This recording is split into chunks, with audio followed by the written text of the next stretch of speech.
Mm.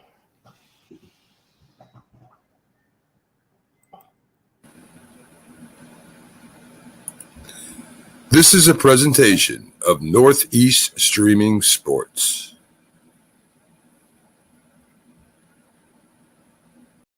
He was a Giant, and he was a Cowboy. Now these two former rivals have joined forces to bring you the most insightful, perceptive, and controversial sports talk podcast in America. Former Dallas Cowboys defensive end Jim Jeffcoat locks horns with former New York Giants wide receiver Byron Willliams. And now, here's Byron Willliams and Jim Jeffcoat.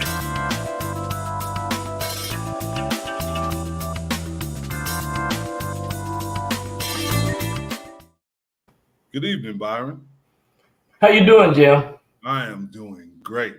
Got an opportunity to go to see my mom last week. Right. And go to Pennsylvania and play in a golf tournament. Andre Reed for the golf tournament for the boys and girls. It was fun. Met John Starks, who I liked as a player. Wow. Kimball, Rod Woodson was there. Okay. And also Tim Brown was there. There were a lot of celebrities out there. It was fun. They want you to come next year.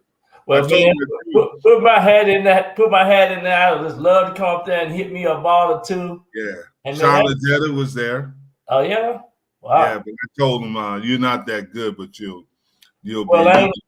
I'm gonna be decent. I tell you that. And usually my team be in the top three. The team I play on, usually in the top three. Well, you're gonna have the opportunity to show it. There's some John Starks can really play. Can he? How was that course? Was it a nice course? Yes, it was. And then there was somebody from East Texas, Stephon Johnson, played for the Clippers. Yeah. From Gilmer. From Gilmer, Texas. Wow, I just drove through Gilmer a couple of weeks ago. Yeah, he was from Gilmer, Texas, and he was a good golfer too. You know, last year, me and Quincy Carter did a football camp in Gilmer, Texas. Oh, really? At the high school, yeah. Yeah, Stephon was a basketball player who played for LSU and San Diego State. San Diego State, yeah, okay. Yeah, they were a mixture of basketball players and football players. Yeah, you know, Levy Smith and some great football players and athletes from down there in Gilmer. They are well known. Yes, they are. That's where the head football coach for UTSA, University of Texas San Antonio, he was the coach at Gilmer High School. Right. Yeah. He wants the state championships. Exactly. Yeah. But enough of that. Let's get on to the things. The news. Saquon Barkley, they offered him the original money to come, and they say, because he said he might hold out. He said he's not going to play for the franchise tag. He wanted more money. Obviously, the Giants offered him more money after that. Well, I think they're gonna get something done. I think that's a good thing for the Giants to start talking to him this early. You know, it's June. You know, everybody going on a little vacation. Training camp starting out to July the 20th, somewhere up in there. Everybody gonna start reporting back. So that'll get here real quick. So I'm thinking that we start talking now after the first or second preseason game. You know, he's in the locker room ready to go. But my question is the thing I see is you got two big ticket players, obviously the quarterback Daniel Jones and Saquon. How are you going to balance your team? You got two players taking up the majority of your salary cap money if they give Saquon, $14-15 million, and they have already paid Daniel Jones, 30 million, 31? Yeah.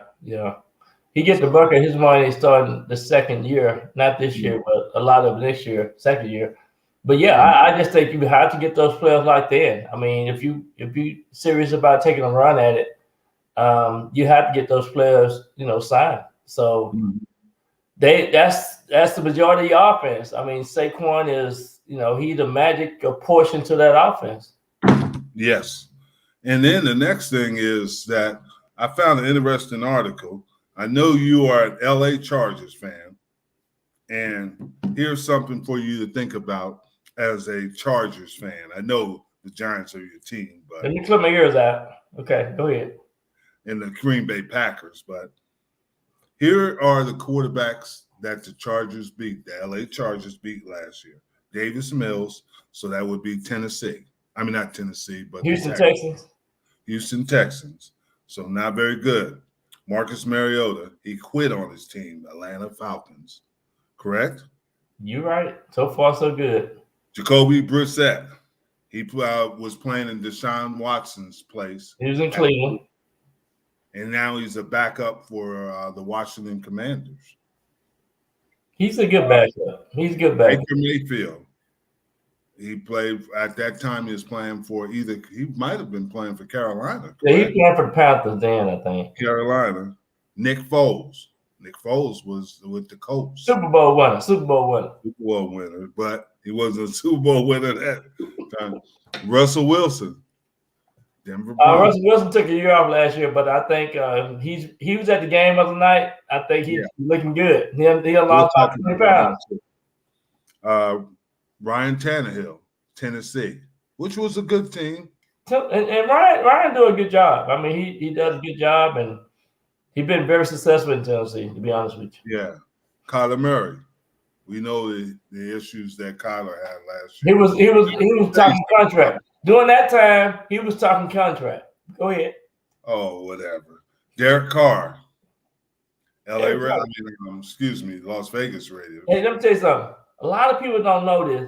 Derek Carr and them lost 4 games. Yes. It was about 17 points, right, last year? So you got to put some of the blame on the defense. I agree 100%. I think they're very inadequate, not on the defense. I think it's coaching. Well, yeah, that too. Well, yeah, I can see that. And the last player was Tua Tuiasola. Miami. Yeah. That's true. They didn't beat the quarterbacks. They beat the teams. But the thing is, you got to look at it. The quarterbacks are usually the face of the team. So that's what happens. Why are you so hard on the Chargers? I'm not being hard on the Chargers. I'm just telling you what they said. And it makes sense now because they, other than Tannehill and Tua, they only beat 2 teams with winning records. And that's all I'm saying. But you know what I love about the Chargers, they are in every game that they play. Every game. Ain't nobody going to go out and just smash them and whoop And that's them. because their defense is so good. Yeah, of course. But I'm telling you, I think if they can just stay healthy at the wide receiver spot a little bit more, of course, they got everything else in place. Everything else is ready to go for the Chargers. Yeah. I think it's going to be – that's my team that I just think is real close.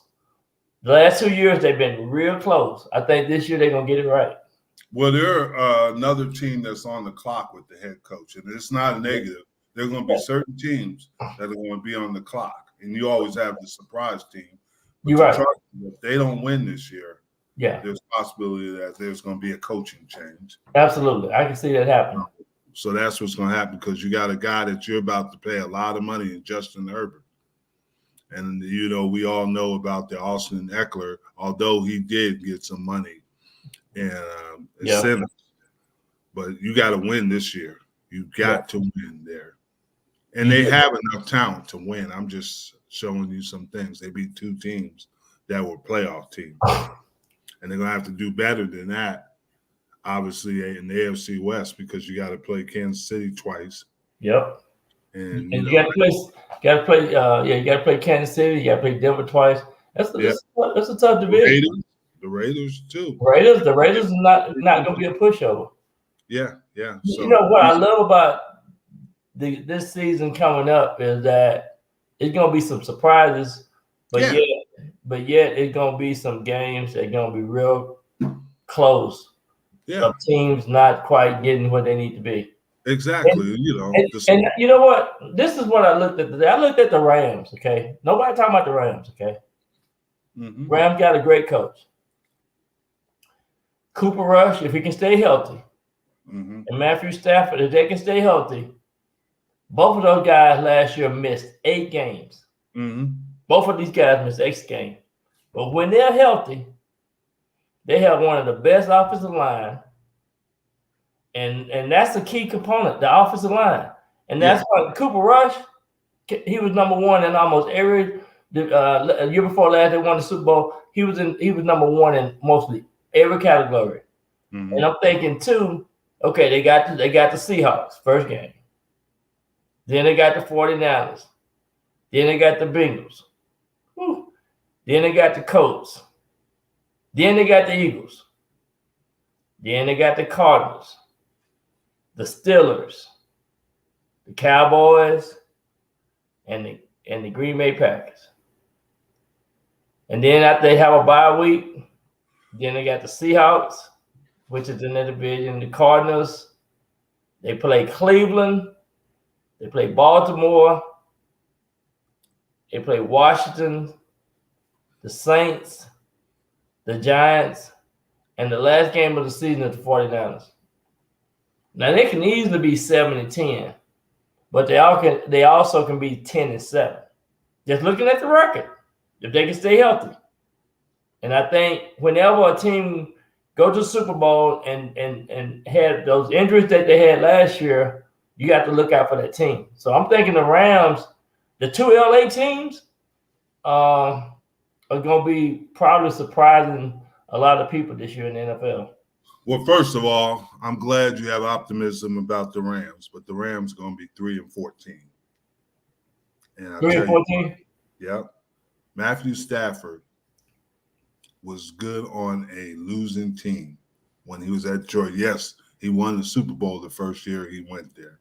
Mm-hmm. But then he went back to who he really is. He didn't get a lot of yards, get flash plays, but he does not win championships. He won one championship.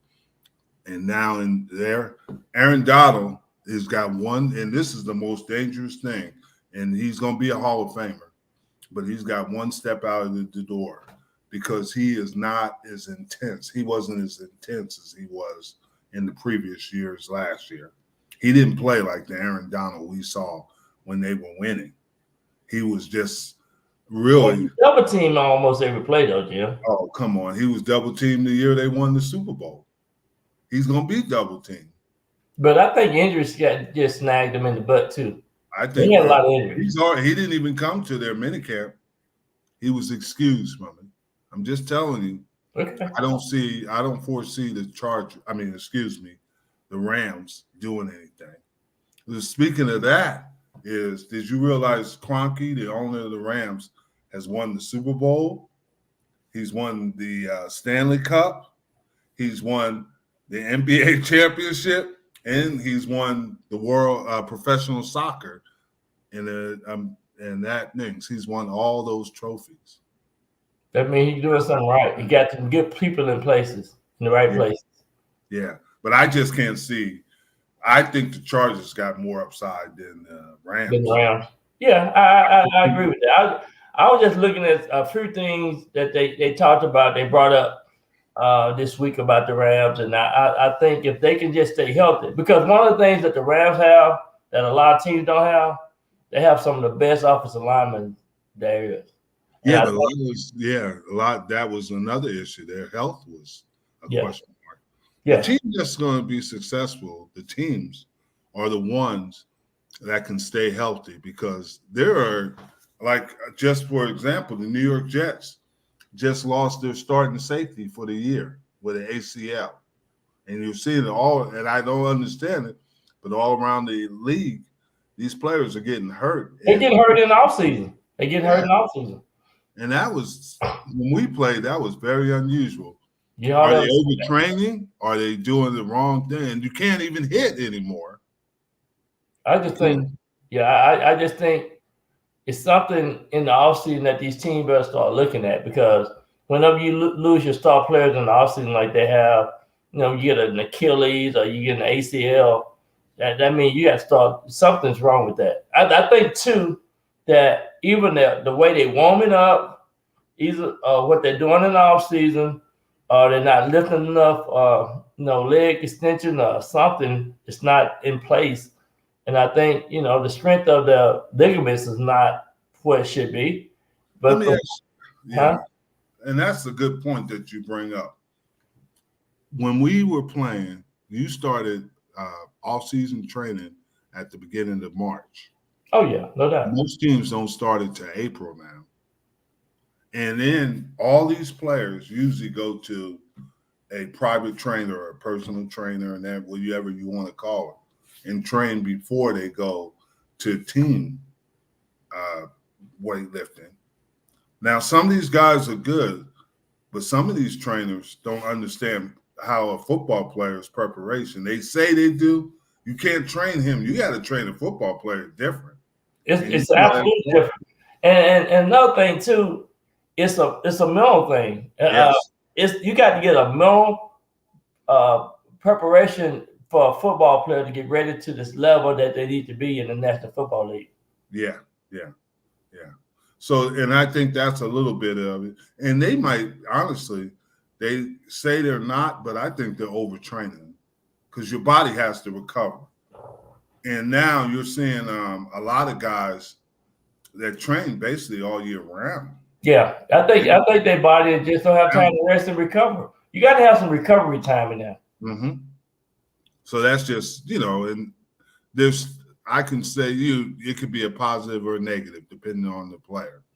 I tell you, 1 year I was in such good shape.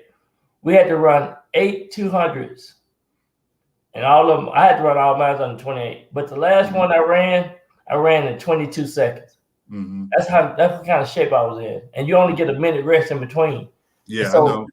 But that's the way we trained back in the day. I mean, you are really, really ready, to go.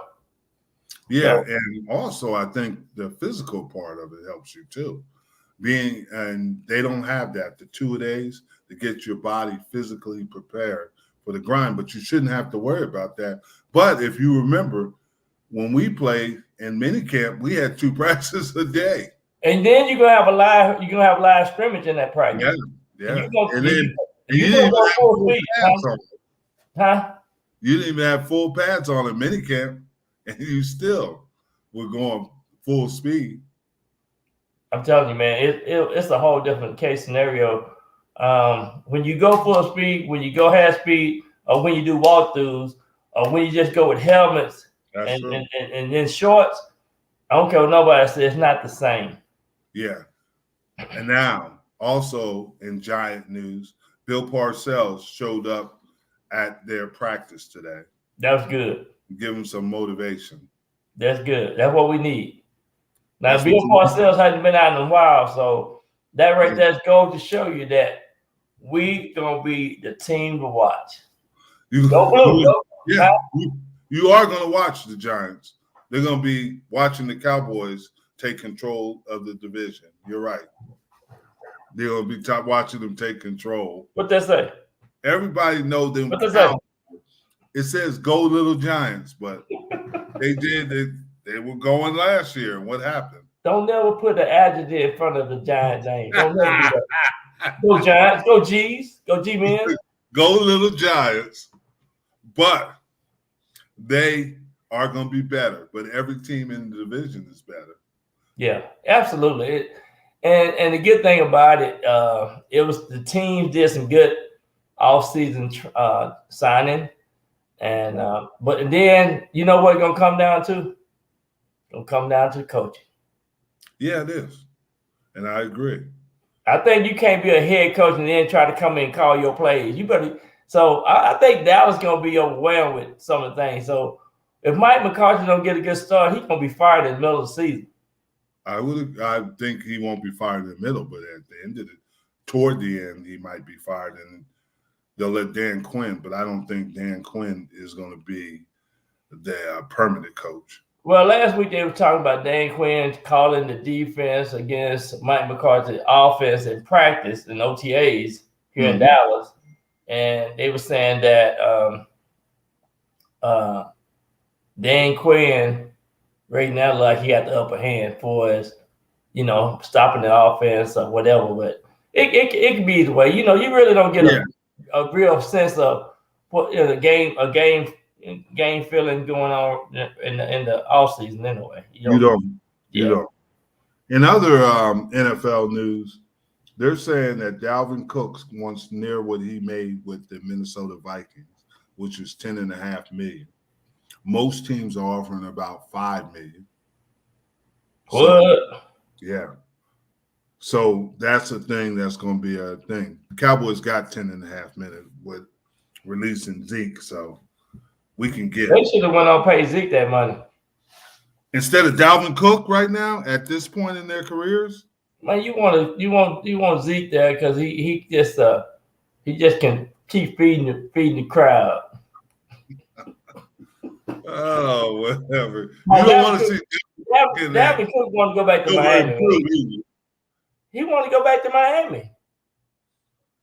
He don't want to go to Miami. You wouldn't want to go play at home. You want to come back to the Giants. We just didn't want you. We sent you up to Buffalo. We sent, Totally. There he is. Oh, he's talking about. This is different. Who is Keith? Keith. Oh yeah. Keep Ingrid. Yeah, Rick. I think you got the mixed up shows, brother. I hope you're doing well this evening, Rick. Need to hit more. I see it now. I read it. But Rick is right. Now I see what he's saying. And he does make it understand. You're right, Rick. They do need to hit more because your body has to get acclimated to it. You're exactly right. And his next thing, the Eagles are now the Georgia Bulldogs of the North. I'm telling you, Rick, the Eagles are good. Yeah. They're going to struggle some this year, not to the point they won't make the playoffs because they got, exceptional talent. Everybody's talking about the Jalen Carter kid. The best kid they got is that Nolan Smith because it's easier to adjust on the perimeter. He's an edge rusher than it is in that interior line.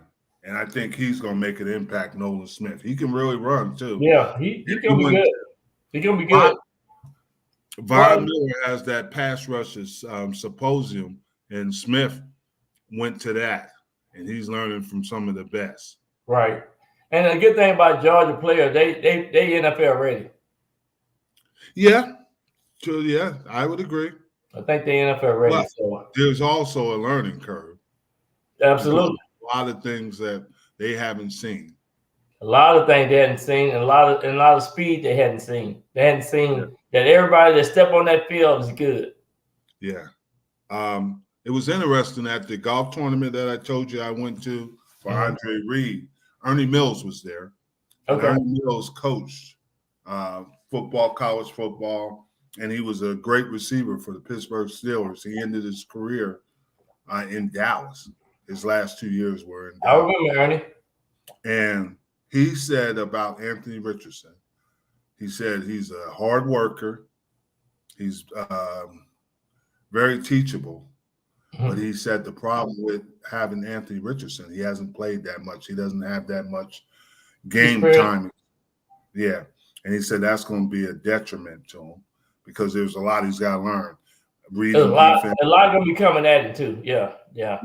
He said that it's going to be on the head coach, who was obviously the Philadelphia Eagles offensive coordinator, to get him. But that's hard because the speed of the game changes. It's like you're going from a dirt racetrack to NASCAR, and then it becomes fast. It's I'm not saying you can't do it, but look at Justin Fields and how he struggled. He's getting better because he's a great athlete, but there has been some struggles. Justin Fields is going to be on fire this year. I think he's going to be pretty good. I have to agree with you. Yeah. I think the shocks are going to be Trey Lance and Jordan Love. Everybody's talking about their not positive about them. They're negatives. They got some positive. Jordan Love's in a good, and he sat back just like Brett Favre did, just like Aaron Rodgers did, and learned the offense. And I think that's going to be helping. What receivers is he going to throw to? He's got some up there. I know Aaron Jones is going to be good for him. I mean, the running back. You see, what's the Scanlon still there, right? Yeah, he's still there. Yeah. They got some receivers now. And the scheme is going to help them too, I think. And another thing too with the Packers, they got a good coach. They got a good head coach. Yeah, that's what I'm saying. I think they'll be fine. I don't think they'll win the division. It's gonna be hard to beat Minnesota and Detroit. So yeah, but they're gonna be they won't be a playoff team, but they'll be better than they were last year. And speaking of that, Aaron they weren't that bad last year, Jim. What happened? At the end, they weren't bad. But what happened to Green Bay when they went over to London and played that game? Seemed like they just started losing interest in it. The team started separating. Players started talking about each other. You can't have that in the locker room. Yeah. So that's going to be you're right about that. But speaking of Aaron Rodgers, they say this is the most excited that he's been. And then somebody said this, interesting. When they complained about him each time, he's been MVP of the league. And everybody says that. You know what, Jim? What I have seen with Aaron Rodgers while he's been to the Jets, seems like he got a new life. He putting that ball right there. I mean, seems like it's so much exciting with the practice and the highlights that's going on and things that they're doing at practice. I mean, Aaron Rodgers has brought a lot of light to that team. I mean, yeah, he has, but it's still a new team, and I think he'll do well. But I think there's an adjustment period even for him. He's 39 years old. He's already had a calf injury. Yeah. I mean, that's going to be the thing. And you saw how – remember I told you last year about Tom Brady. When he starts going down, it's going to happen fast. Some guys – and Brady was an exception. He spent – like LeBron James, he spent millions on conditioning. Right. Training. Is Aaron Rodgers doing those same thing? Because once you start losing those skills, they don't come back when you're 39 years old. Yeah. And I think he can play.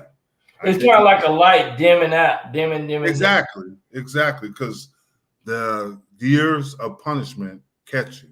Yeah. And I played 15 years, and I can tell you, in that 15 years, you got aches that you didn't know you had.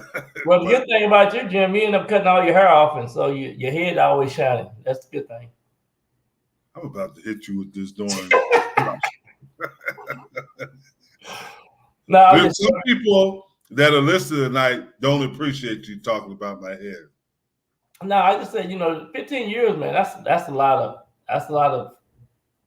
of battling on the football field. In the down with the fight with them offensive linemen, man, they love to bite and fight and scratch and hold. They hold a lot. They hold a lot. So big time, and they let them get away with it. But that's another story. It's not like you out there in wide receivers. All you got to worry about one guy, DB, trying to jam you. And you got to get off the jam. Well, the DB, they are sneaky. They are some sneaky guys. I'll tell you that now. Yeah. I thought to say they hit you in the place that if you don't watch them, they hit you low. In the bottom of the pile? Oh yeah, bottom of the pile. They hit you low. Or crossing the middle? Crossing the middle is no joke. That's how they broke your jaw, right? That's how they broke my jaw. And that right there that's the test to see if you're going to be in the NFL or you're going to the house. Going across that middle. Did you know that Jason Witten had his jaw broken too, and they had to wire it? He played all those games his first year with a broken jaw. Yeah. And that just goes to show you how tough Jason Witten is. You played with a broken jaw? I played with a broken jaw, and guess what they did? You know what they did back then? They put a shield over my face. They didn't do nothing. They didn't wire your jaw? They didn't do nothing with the jaw. Oh my goodness! Every time I would bite down to eat, it'd be popping like popcorn pop. And man, I probably just I lost 2 pounds. Man, I was 180. I lost maybe 2 pounds. Yeah. So Only the worst injury I had, well, the worst injury was the scope on my knee, but I had another one. I was playing against the New Orleans Saints, and we were playing against Arnie Head Hayward, and I went to tackle him. In some way, my hand got caught under his foot, and he broke my hand. What? Yeah, he broke my hand, and it was a compound fracture. Anybody knows what compound fracture is it pops out of the skin, and then it pops back in. So I go to the sideline, I tell the trainer, I say, hey, man, I think I broke my hand. And he looks at it, and he could see the mark of where. When it came out of, it shredded it out of the skin? And he said, yeah, you can do it. I said, well, you know what? I said, it's broken, so I'm going to finish the game, and we'll go get it fixed. So just wrap it up, and I'll finish the game. So I did. So I go to the doctors, and the trainer comes with me, the head trainer, guy named Jim Maurer. And he takes me, and we go over there, and my wife at the time, we all go over to there, and I tell the doctor, he said, yeah, it's broken, and we're going to have to set it. He said, we don't have to put a pin in it because it already set back into place. We have to do surgery on it to make sure there's no more damage. So they do this, and I said, hey, doc, I've never been put under. Can you do this local so I can stay awake? You never been put under? Nope, I had never been put under before that. And the doctor said, yeah, sure, no problem. We can do that. And back then, you didn't have to sign any papers. So they had the IVs in me. And and the doctor said, I got some bad news for you, Jim. He said, we can't keep you awake. We're going to put you behind the sleep. I said, what? I'm going to get you.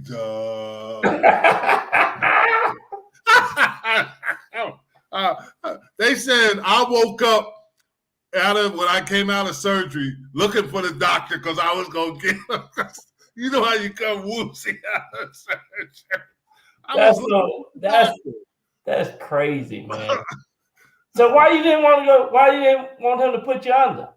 Because I had never been put under before. Man, I ain't never been hurt. Man, I'm gonna tell you, I ain't told too many people this, but we played Seattle my rookie year, man, and I caught the ball across the middle, and Kenny easily knocked my lights out. He knocked my lights out. I got up, and I didn't let him know he got the best of it, right? And then about 5 or 6 steps, I was trying to go to the locker room. I had to put my hand up because I said, I think I can't breathe. I was just acting right, but I was knocked out. I'm telling you, man, that was my first hardest hit in the NFL. Yeah. And I say, man, I say I'm gonna always remember the name Kenny Easley. Yeah, and then back then, when you got concussions, they ask you how many fingers you got up, and you could have 3 fingers up. You say 2, and they say you all right. You just need smelling sauce. I was definitely concussed. I definitely. Yeah, I was concussed when I got hit from one side. We hit Eric Hippo, me and Randy White, and I felt the impact through Eric Hippo. I know how he felt because I didn't know anything. I don't know how I got back to the huddle and got back to the sideline. Yeah. And man, I tell you, when you're trying to build a team and you have 2 or 3 quarterbacks. I know we had Phil Sims, we had all these other Jeff Rutledge and some other guys that played. Man, they were taking a beating back there in that pocket. They were taking a beating. They were taking a beating. The old stuff. I mean, and then offensive linemen were taking a beating because before we came in the league in '83, I think it was in the late '70s, they outlawed the head slap. Oh yeah, sure did. Hit it in the head with a head slap. Man, they were slapping the crap out of those helmets. Ooh, yeah, Too Tall Jones hitting you. Can you imagine that with that big old head? Too tall, your hand so big. Yeah. And that reminds me, I got to call Too Tall and tell him he need to talk to Jack. See if I can get him on the phone with Jack. Oh, Jack said he couldn't box, so I'm gonna see what he said about that. Yeah. Jack is busy doing other things. He's holding out. He's moving. He bought him a new house. No, he's holding that. Well, he's trying to move because he's moving to another house and he needs more money to pay for this house. So he's holding out to get more money. Okay. That's what they do in the big league. They hold out. Yeah, Jack big time. He's holding out for us. Yeah. I miss Jack. I got more words than edgewise, but I miss my guy, Jack. Jack's my guy. Yeah, he tell it like the TI is. He tell it like it is. Yeah, and he's got a lot of insight. I learned a lot about the professional football in the 60s. I know he know a lot about flag football and non-contact. He gonna get you. And you never know, Jack might be listening to the show. One thing I tell Jack, I said, Jack, only time I'm gonna listen to you is when you have your green Jet jersey on. That's the only time. I think you got a little football ass when you got. You better leave Jack alone because the Jets ain't gonna be bad this year. Oh, he gonna be happy this year. Yeah, they're predicted to be good, but hey, they got a tough schedule. I'll tell you that now. Yeah, they got to go to Dallas. There ain't gonna be no walk in the park for the Jets, though. I'm telling you. No, but they're gonna be good. You know they had a top 5 defense last year. Yeah, I know. And they got some, and they're getting better on offense. Well, everybody have a real good high expectation for those green teams, the Jets and the Eagles. The Jets, that's all they're talking about right now. Jets and Eagles. You're right. Jets and Eagles. They forget they got to play the game. Got to play the game. And that schedule came out. That schedule is tough for both of those teams. Yeah, and the Eagles and the Giants are going to be vying for second place. So I'm pretty excited for them.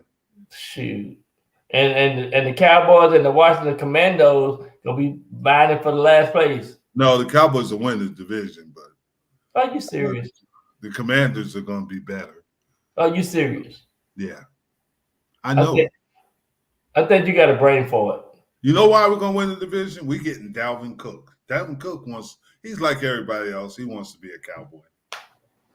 Man, Dalvin Cook they ain't gonna let him run the ball. I don't see why he wouldn't Dalvin Cook. Dalvin Cook can do it. He's like Zeke. He can do a lot of other things. He can catch the ball. He can run. You're the one who said he had 16 total, all his yards last year, 1,600. Yeah, he did good. He's doing a lot of things, and he's gonna look good in that silver. If he can stay healthy, every now and then he have a little. Yeah, the shoulder injury. Yeah, he has shoulder injury stuff. Speaking of players, Diggs. Stephon Diggs from Buffalo. He shows up. He didn't go to practice. The next day, he shows up and goes through the drills. Then they call practice for the rest of the week.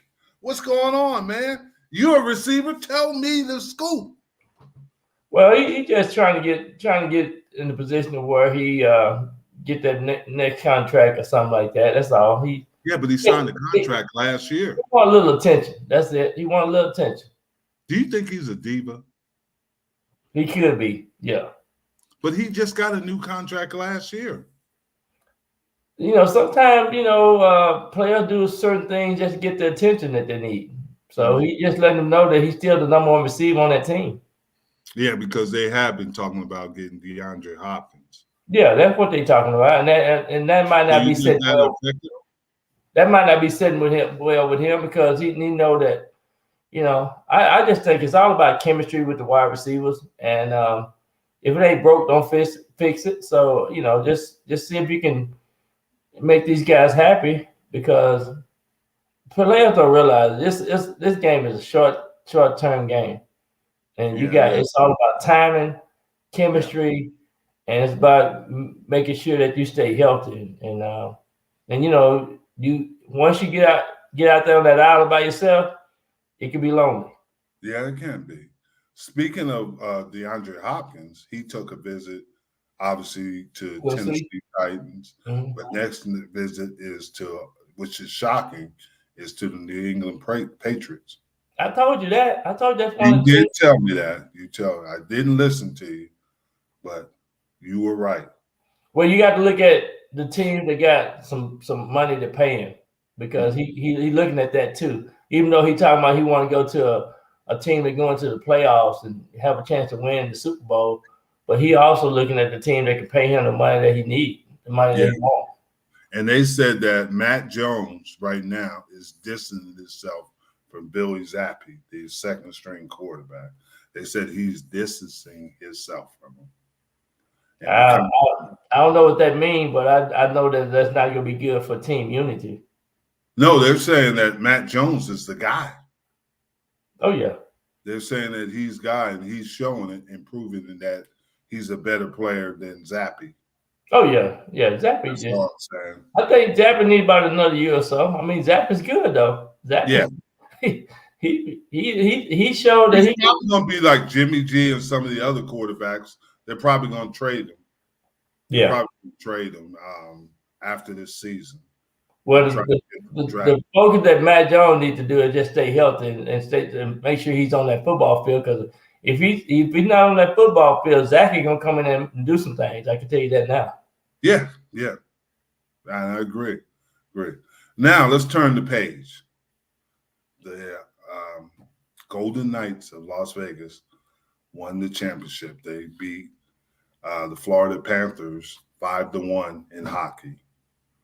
And you know what? They scored nine goals last night.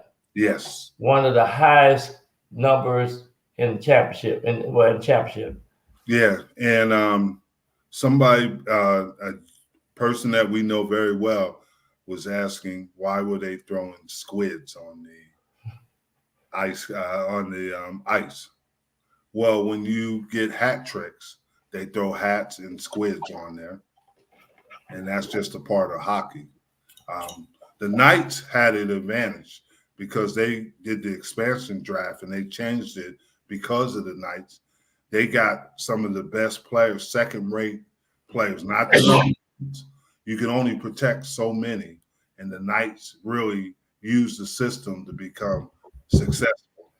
Well, they only been in existence 6 years, so that's a good example of what you're talking about. They was able to get key players and the right pieces and the right opponent, and now you see the results of that. Exactly, and those, I think it was, I want to say it was the Colorado Avalanche. I could be wrong, but they were in the league 6 years and they won a championship. Yeah, they had a lot of success. Yeah, exactly. Yeah. Thank you, Rick. Rick, you probably would have made it in the NFL. What Rick said he liked this show because what? Because many talking heads have no idea about football, what football is like on the field. I laugh along with you guys both. Hey, man, what position did you play in semi-pro? Yeah, I'd like to know what position you played, Rick.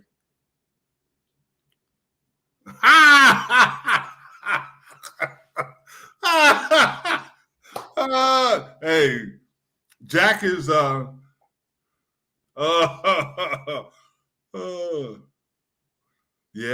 that is true, Rick. Yeah. That is true. He's talking about Diggs, I think. Yeah. Being a diva, because he basically talked his way out of Minnesota. Oh yeah, he did really well. I mean, he at that big run, that big play he had that won the game at the end. Yeah. And also, speaking of Minnesota, Kirk Cousins said he won't negotiate with him until next March. He's not going to negotiate during the season. Oh yeah. Yeah, and I thought Kirk Cousins, they made a mistake paying him all that But money. Kirk Cousins already stole enough money forever, so he needs to just sit down and shut up. I'm just gonna be honest with you. The guy they're gonna have to pay is Justin Jefferson. Yeah, they that's what they're getting ready to pay. That's why they couldn't pay. That's why they couldn't pay Dalvin Cook. Yeah, and now they're talking about possibly trading Danielle Hunter.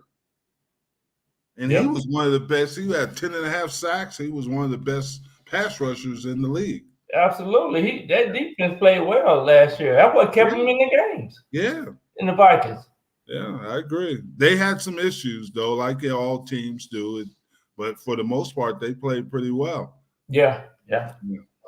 So, but they Stephon was there, and I don't know what the deal is in Buffalo. But there's another guy, Sean McDermott is on the clock. Yeah. I mean, he basically, they won't say it, but they probably told Leslie Frazier you might need to find somewhere else. Yeah. And Leslie Frazier just sitting out this year, right? Yeah. He's trying to get a consultant job with one of them. Rick, you an offensive line? He made the final cut of the Patriots. Wow. Yeah. Interior or offensive tackle, Rick?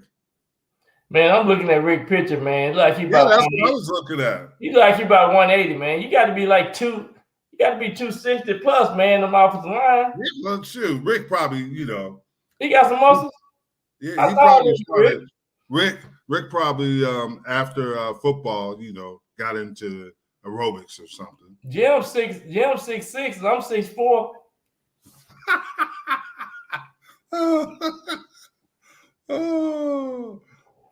Jim, how tall are you?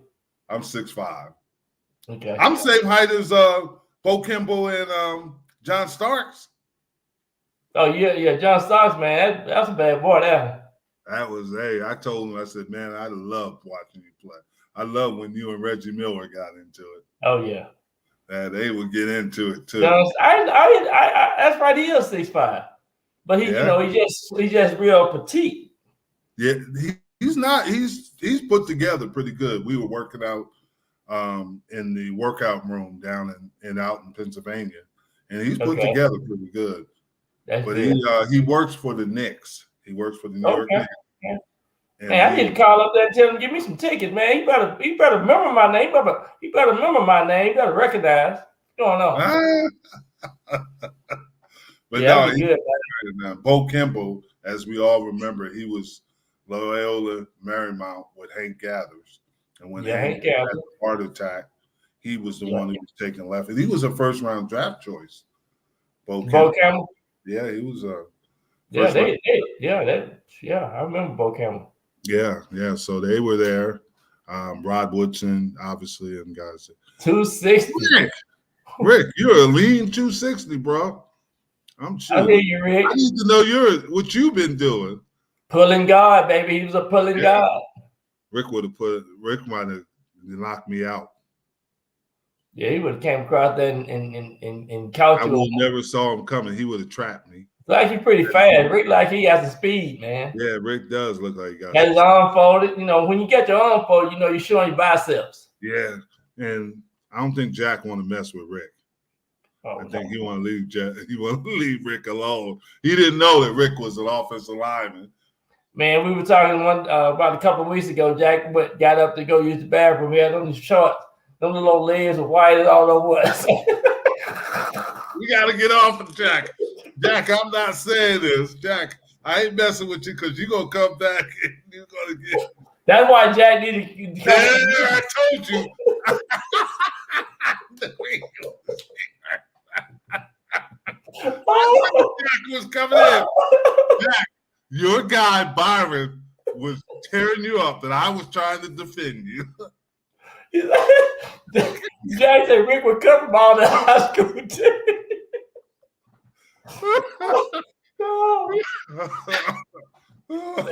I ain't saying no more about nobody. Michael Jordan got cut from his sophomore team, so you never know, right? Yeah. Glad to have you here, Jack. I hope we get this contract resolved pretty soon because we're missing you, man. We're missing you, Jack.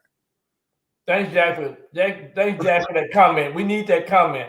And you always defending Byron, and you hear how he talks about you. Hey, all I know, I'm gonna get Jack too tall Jones autograph. I'm gonna have that boxing picture. I'm gonna have him to sign it to Jack Hurst. I'm gonna have him in the same place. Yeah. And see if Jack talks about Ed the way he talks about him. Said he couldn't box and everything. Jack didn't know I got some boxing skills too. I used to beat up everybody in my neighborhood, Jack. Oh my goodness.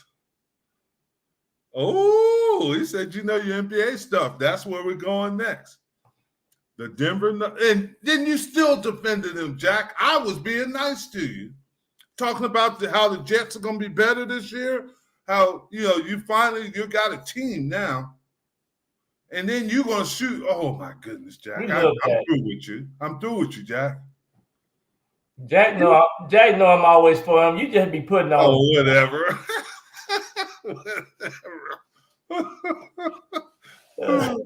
Wait till he goes back and looks at the beginning of the program, how you were talking about him. How about those Nuggets? Denver Nuggets. The Joker. The Joker don't play. MVP. Yeah. The guys that nobody talks about is Porter and Aaron Gordon. Yeah. They played well. They played well. They did.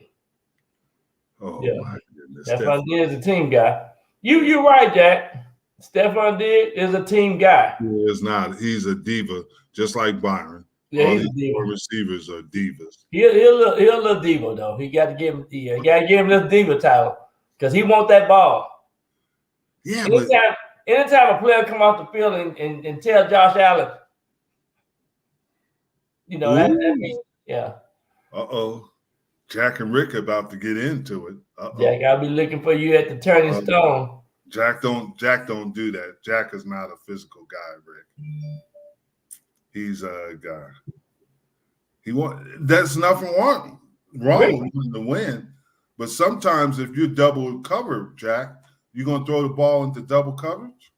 Yeah, you got to help get the other players open. That's what. Yeah, sometimes you got to take one for the team. Yeah.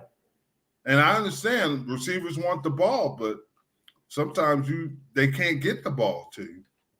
Yep. Unless you're Tyreek Hill and run everybody on the field. So, other than that. But let's get back to the Denver Nuggets. The Joker, MVP.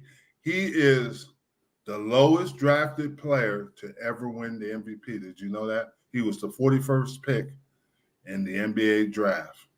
They just go to show you. Second round pick. They just go to show you. As long as you believe in who you are and what you can do, there's all kind of possibilities. And what I like about him, all he do is work hard, be consistent. He can pass the ball. He's a team player, and he says the right thing. After every interview, saying the right thing. Yeah, it was interesting. That's a good example. That's a great example. It is a great example. But here's the interesting thing. They showed a montage of LeBron James, and when he won the trophy, he was crying. Michael Jordan, when he won the trophy, he was crying. And Steph Curry, when he won the trophy, the first trophy, he was crying. Well, the Joker, all he did is he had a Pepsi in his hand, like, okay, I won a trophy. But he did something that I really admire about the Joker, is after the game was over, he went and hugged every player on the Miami Heat. Yeah, every player. He went up to him and good sportsmanship. And that's what you're looking for. And that right there is, he's a perfect example of being a great ambassador of the way the game supposed to be played. Exactly. And I agree with that 100%. Jack asked the question, is Zion Williamson on the trading block? Should New Orleans trade him for the overall number 2 pick in next week's draft? First of all, they talk about sending Zion to the Trailblazers. Yeah, or to the Charlotte Hornets. Yeah. Because he's from South Carolina. Right. Zion got more problems than what's going on. Well, he gonna miss half the season. You're thinking about Ja Morant. Yeah. Oh, from the injury, Zion, you said. Yeah, Zion. Yeah, I'm talking about the Zion. Zion got too much business going on there off the court. He got his baby mama. He's having a child. He got 2 other women that have been posting things about him, and they got proof. I mean, how do you separate that from being a professional basketball player? Well, he's been injured. He should be rehabbing instead of chasing. Let's be honest, chasing tail. Yeah. Well, yeah. That's why you got to have the right people in your inner circle. Exactly, and that's what they're saying. Ja Morant, you got to have the right people in your inner circle. I don't know if I trade for Zion Williams, Jack, and the reason is he is a talent, but can Right. he stay healthy, like Byron said, and can he not be a distraction? Yeah. I mean, since he's been in the NBA, he hasn't been healthy, and he's a big guy. Well, another thing too, I think you got to go to the right city, the right place, and you got to have the right coaches, assistant coaches, because he gonna need some constant current for, making sure that all things are lining up for him. It's just like the number 1 pick from France. Now they're saying he won't play in the summer league, but he's going to San Antonio. That might be the price because you got to have Tim Duncan there. You can have David Robinson stop through there. Robinson. Yeah. Yeah. He wasn't a problem at Duke. He did get in trouble a little bit because they thought he took illegal funds. Yeah. Other than that, no, he wasn't a problem. Well, New Orleans is a place that can get us in trouble. That's true. That is very true. Yeah. And maybe in Charlotte, maybe being closer to home in South Carolina, that'll keep him out. I wouldn't do it. Well, he can always come to Dallas and let me and Jim talk to him. Yeah, we'll talk to him. We get him right. We can go there and make sure he's on the straight and narrow. Yeah. We'll make sure he meets his bedtime. Yeah. Absolutely. Mm-hmm. So we can take care of that. You know what? It's been a crazy rumor. What? LeBron James might come to Dallas. I heard that. That's one of the teams they talked about. Yeah, Dallas. And I don't know. Luka, LeBron. If LeBron ain't come to Dallas, I'm gonna get some season tickets. I hear you. But here's the thing: his oldest son, Bronny, is going to USC. Yeah. College. His youngest son, Bryce, they say is better than Bronny, and he's starting to really take off. He transferred schools. Should Dallas offer Kyrie Irving a max deal? No. Yeah, I do. I think they need to. Why? I think they need to. Just to get him in a comfortable situation where he can do what he's supposed to do, bring that confidence and know that he's locked in for sure for a minute.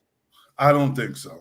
I think that in nothing, I think Kyrie is a talent, but he's aging. It's just like James Harden. Why would the Houston Rockets offer him a max contract? I mean, he brings a lot of baggage with him. Yeah, oh yeah. Now they're saying to get him and Jaylen Brown. Do you want James Harden to be the face of your – and I'm an Arizona State guy, and so is James Harden. But do you want him to be the face of your organization? To give him a max contract, he's going to be – But James Harden then took – he'll step slower, though. Yeah. And then here's what I look at. Durant won obviously the NBA championship with Steph Curry, Draymond, and Golden State Warriors. Harden hasn't won the championship. Chris Paul hasn't won the championship. Westbrook hasn't won the championship. Right. And that's not saying they're not great players. They're great players. Yeah. They're good players. Great players. There's some baggage there. I heard Harden has a really active nightlife. Don't he like to go to Montreal or something like that? Huh?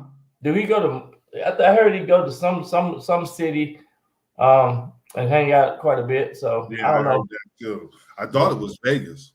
Maybe Vegas. I thought it was Vegas, but do you want that with young, impressionable kids? That's what you got to ask your question. In a veteran team, yes, but not with it. Yeah, but happy about the Denver Nuggets, what they've done. They deserved it. They played like champions. Right.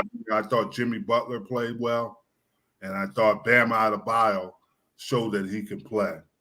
But you know what? It's getting close to the end. I'm glad Jack Hurst stepped in, so that means negotiating. He's like Saquon Barkley. Northeast Streaming Sports offered him a little bit more money. They went back to the original offer, and Jack is liking that, so he's going to come back. Jack, we're so glad you're back, buddy. We miss you, Jack. And, there's only one Jack. Only one. Yeah, there's only one Jack. And we haven't we haven't talked about Waddle, so we can't waddle out today. I like the Waddle. We can't waddle out today. We got to Go figure. Giants! Go Giants! we got to do the Saquon out. So it was great time, Byron. I love these Wednesdays. Love being here with you. Tom Day. Yeah. Hey, Rick, it's always good seeing you. I would have blew you up. I love you, man, but I would have blew you up if you came to trap me. Hey, Rick, you that 260 would have knocked him out. Hey, everybody have a good evening. Good night. I'll see you next week, Byron. All right.